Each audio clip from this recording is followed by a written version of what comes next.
অনেকেই মনোনয়ন প্রত্যাহার করেছে, দল ত্যাগ করেছে, কেউ কেউ হয়তো ভেটেও দিয়েছে ইন্টারনালি। এটা কি মনে হয় আপনাদের মধ্যে, এনসিপির মধ্যে এটা একটা ফ্র্যাকশন হয়ে গেল, একটা ভাঙনের সুর কেন দেখতে পাচ্ছেন এর মধ্যে? আমরা জাতীয় নাগরিক পার্টি এনসিপির যেই নির্বাহী বডি রয়েছে আমরা সেখানে এটা আলোচনা করেছি এবং আমরা কিন্তু এখানে সংখ্যাগরিষ্ঠের মতামতের ভিত্তিতেই এই সিদ্ধান্তে উপনীত হয়েছি। এবং যখন যে কোনো বিষয়ে মতামত নেওয়ার ক্ষেত্রে অনেকের ভেটো থাকতে পারে, বিরোধিতা থাকতে পারে, সেক্ষেত্রে তিনি নির্বাচন করবেন কিনা, দলে থাকবেন কিনা, এটা একান্তই তার ব্যক্তিগত সিদ্ধান্ত। আমরা মনে করি যে আমরা সারা বাংলাদেশ থেকে জাতীয় নাগরিক পার্টির যারা নেতাকর্মী রয়েছেন, জাতীয় নাগরিক পার্টি এনসিপি সহযোগী সংগঠন এবং তার কেন্দ্রীয় কমিটি সবাই এই সিদ্ধান্তের সাথে ঐক্যমত রয়েছে। এনসিপির প্রতিষ্ঠা লগ্ন থেকে বারবার বলা হয়েছে মধ্যমপন্থী রাজনীতির কথা, যেখানে ঐতিহাসিক দায় থাকা কারোর সাথে জোটের প্রশ্নে আপনারা সবসময় আপত্তি জানিয়েছেন। এই সময়ে এসে ঐতিহাসিক দায় নিয়ে একেবারে ঘাঁটি ধরে বসে থাকা একটি রাজনৈতিক দলের সাথে জোট, সেক্ষেত্রে কি স্ববিরোধী অবস্থা নিয়ে গেল এনসিপি, নাকি যেই সিটের সমঝোতার কথা আপনারা বলছিলেন যে সিটের সমঝোতা বা 2-3টা সিটের জন্য কোনো জোটে যাবে না এনসিপি, সেই অবস্থানে গেল? এনসিপি তার অবস্থানেই আছে এবং এনসিপির সাথে আমরা একটা বৃহত্তর ঐক্য করেছি বাংলাদেশের বর্তমান প্রেক্ষাপট অনুযায়ী, এবং যেটা মূলত নির্বাচনকে কেন্দ্র করে। ফলে নির্বাচনকে কেন্দ্র করেই আমাদের এই যাত্রাটা থাকবে, কিন্তু এনসিপি তার লক্ষ্য আদর্শ অনুযায়ী কাজ করবে, অন্য দলগুলো তার লক্ষ্য আদর্শ অনুযায়ী কাজ করবে। আমি খবরের কাগজে কাজ করি। আমার প্রশ্ন হচ্ছে যে দল থেকে যারা পদত্যাগ করে স্বতন্ত্র নির্বাচনের ঘোষণা দিচ্ছেন, সেখানে আপনারা প্রার্থী দেবেন কিনা? সেটা তো আসলে স্বতন্ত্র কে করছে বা সেই অনুযায়ী তো আমরা এই আসন বা প্রার্থী ঠিক করব না।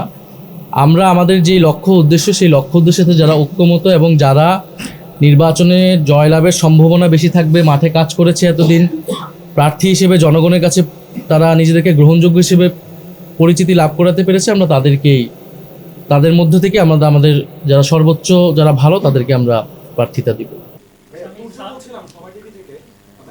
এনসিপি যখন প্রথম তৈরি হয়েছে তখন আমরা নতুন নয়া বন্দোবস্তের কথা বলছিলাম যে বাইনারি ভাঙার জন্য আওয়ামী লীগ, বিএনপি, জামাত তিনটি বড় বড় দল ছিল। এখন এই যে আপনারা আধিপত্যবাদ বিরোধী এবং বৃহত্তর ঐক্য, এই দুটো পয়েন্টে যে আমাদের সাথে যোগ দিচ্ছে, নয়া বন্দোবস্তের ডেফিনেশন চেঞ্জ হচ্ছে কিনা আপনারা যোগ দিচ্ছে না? আমরা বলেছি যে গণ অভ্যুত্থানের মধ্যে দিয়ে আমরা নতুন বন্দোবস্ত প্রতিষ্ঠা করতে চাই, যেটা গণতান্ত্রিক, যেটা বৈষম্যহীন, যেটা অন্তর্ভুক্তিমূলক এবং ফ্যাসিবাদী কাঠামোটা ভেঙে আমরা বাংলাদেশ রাষ্ট্রের সংস্কার করতে চেয়েছি। সেটার জন্য কিন্তু আমরা ঐক্যমত কমিশনে সেটার পক্ষে দৃঢ় অবস্থান নিয়েছি। আমরা কিন্তু এটা অনেক আগেই বলেছি, স্বীকার করেছি যে আমরা গণ অভ্যুত্থানের পরবর্তী সময় আমাদের যে আকাঙ্ক্ষা ছিল সামগ্রিকভাবে, সেটা কিন্তু আমরা এই সময়ের মধ্যে বাস্তবায়ন করতে পারিনি। ফলে আমাদের এই লড়াই, আমাদের এই পথ চলাটা দীর্ঘমেয়াদী, এবং যদি পুরনো দলগুলা আমাদের এই গণ অভ্যুত্থানের আকাঙ্ক্ষা এবং নতুন বন্দোবস্তের আকাঙ্ক্ষায় তারা যোগ দেয়, তারা সংহতি এবং সম্মতি প্রকাশ করে, সেক্ষেত্রে তো আমরাও সেটার সাথে ঐক্যমত প্রকাশ করব। কারণ এই বাংলাদেশটা তো আমরা সকলকে মিলিয়ে গড়তে চাই। ফলে আমাদের লক্ষ্যটার সাথে যদি সবাই ঐক্যমত হয়, আমরা তো এটা বিএনপিকে আহ্বান জানিয়েছি, আমরা জামাতকেও আহ্বান জানিয়েছি যে গণ অভ্যুত্থানের পরে আমাদের লক্ষ্য কর্মসূচি হতে হবে গণ অভ্যুত্থানের পথ ধরে, এবং ঐক্যমত কমিশনে সেটার জন্য আমরা সর্বাত্মকভাবে চেষ্টা করেছি। আগামী নির্বাচনে আমরা চাই গণভোটের পক্ষে, হ্যাঁ পক্ষে আমরা সবাই মিলে কাজ করব, এবং জুলাই সনদে আমরা যে প্রতিশ্রুতি দিয়েছি সেই প্রতিশ্রুতি বাস্তবায়ন করব। এছাড়াও আমাদের পুরো সংস্কারের এবং দুর্নীতি বিরোধী যে লড়াই শুরু হয়েছে সেটার অগ্রযাত্রা অব্যাহত থাকবে। আচ্ছা, দুইটা প্রশ্ন একসাথে। প্রথম অংশ ছিল গেল কয়েকদিন ধরেই যেমন গণতান্ত্রিক সংস্কার জোট, সেটার মধ্যে কিন্তু আসলে বলা হয়েছে যে আমরা এককভাবেই যাচ্ছি। দ্বিতীয়ত হচ্ছে 125 জনের নাম ঘোষণা করা হয়েছে। তার মানে এই সিদ্ধান্তটা হয়তোবা খুবই রিসেন্ট সিদ্ধান্ত, আলোচনা অনেকদিন আগে থেকে চলছিল। এবং তৃতীয়ত হচ্ছে যে এনসিপির সাথে যদি জামাতের জোট হয়, জোট হওয়ার পর বিরোধী দল বা সরকারি দলে যদি আসা হয়, সেক্ষেত্রে এনসিপির অবস্থানটা কই থাকবে? সেক্ষেত্রে কি জামাত বেশি প্রাধান্য বিস্তার করবে কিনা বা এনসিপি প্রাধান্য বিস্তার করবে কিনা, এই সমস্ত বিষয়গুলো নিয়ে আপনাদের পরিকল্পনা বা কি ভেবেছেন? আমরা এই বিষয়গুলো আলোচনার মধ্যে রয়েছে। আপনি যেটা বলেছেন এটা কিন্তু খুবই রিসেন্ট সময়ে আমাদের সিদ্ধান্তটা নিতে হয়েছে, কারণ পরিবর্তিত রাজনৈতিক প্রেক্ষাপট অনুযায়ী। ফলে এই আলোচনাগুলো সামনে আরও আগালে আমরা তখন এই বিষয়ে আনুষ্ঠানিকভাবে বলতে পারবো। তবে এই মুহূর্তে আমরা ন্যূনতম এই জায়গায় ঐক্যমত হয়েছি যে আমরা এই যে নির্বাচনী এই বৈতরণীটা আমরা একত্রে পার হব এবং গণভোটের পক্ষে থাকব, এবং আমি যেই পয়েন্টগুলো বললাম, আধিপত্যবাদ, দুর্নীতি, সংস্কার এবং বিচার অব্যাহত রাখা, এই বিষয়ে আমরা একত্রে কাজ করব।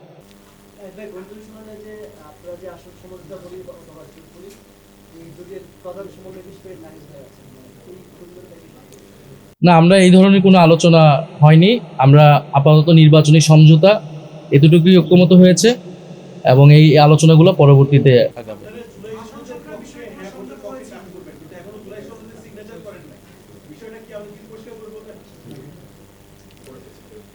জুলাই সনদের যেই বিষয়বস্তু ছিল সেই বিষয়বস্তুর সাথে কিন্তু আমরা পূর্ণাঙ্গভাবে ঐক্যমত পোষণ করেছি এবং সেটার পক্ষে আমরাই সবচেয়ে দৃঢ় অবস্থান সবসময় জানিয়েছি।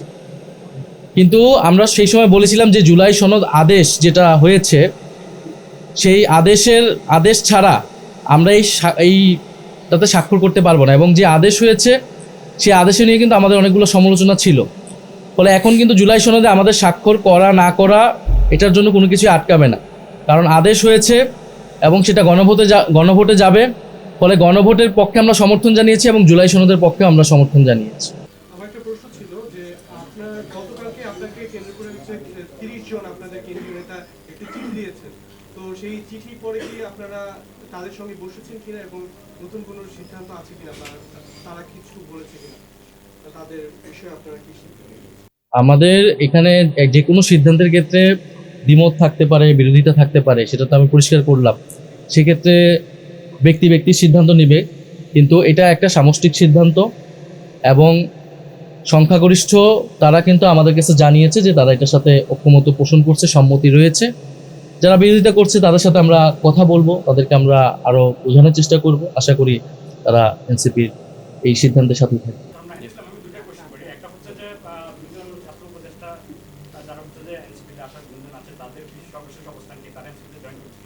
আর আরেকটা বিষয় হচ্ছে যে আপনাদের যে একটা জোট হয়েছিল এবি পার্টি এবং রাষ্ট্র সংস্কার আন্দোলনের সঙ্গে, ওই জোটের আসলে সর্বশেষ অবস্থান। আমরা যেহেতু ওই জোটের যেই আমাদের লক্ষ্য ছিল যে আমরা এককভাবে নির্বাচন করব, যেহেতু আমরা সেটা করতে পারছি না, ফলে সেই জোটটা কাজ করতেছে না। আমরা বৃহত্তর নতুন একটা সমঝোতা গিয়েছে অন্য একটি। এটা তাদের বিষয়, এই বিষয়ে আমাদের কাছে কোনো আপডেট নেই।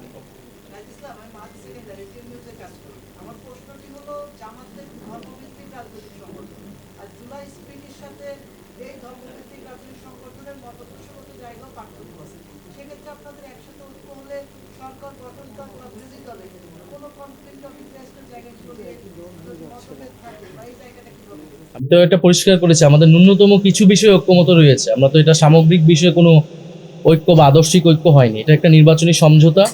ন্যূনতম এই বিষয়গুলোতে আমরা ঐক্যমত পোষণ করেছি আমরা, এবং একত্রে নির্বাচনী যাত্রা আমরা পার। জি, ধন্যবাদ।